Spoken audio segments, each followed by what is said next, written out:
Esto es Cypress Hill.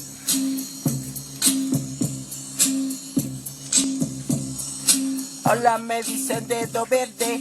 Déjame te explico de dónde vine. De los montes donde crece la hierba. Practica el doctor creciendo yesca. Aunque ahí están los puercos no pararé.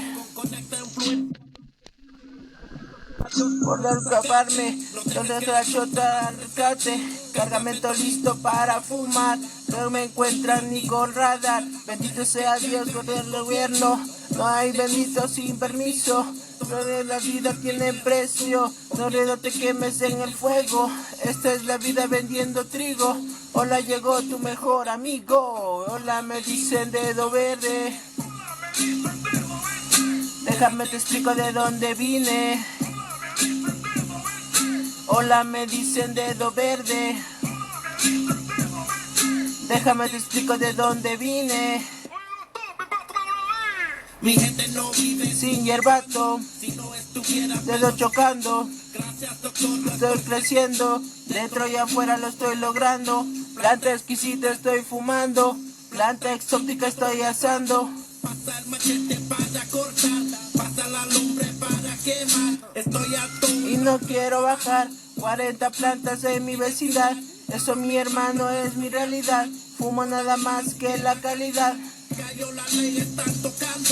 Jamás le oigo y estoy volando. Pero nunca barato de hierbato. Hola me dicen dedo verde.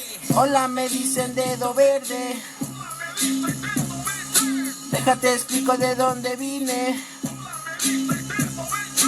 Hola me dicen dedo verde, hola me dicen dedo verde, hola me dicen dedo verde, me pone fuerte como azteca, no dejes la tierra con el puerco, si no dicen bien te encierro, me dicen desde yo mismo, por eso lo quiero un más listo, el místico también el científico, creciendo lo mío con rayos del sol, prueba y verás que lo mío es lo mejor, si ven la poli hasta luego.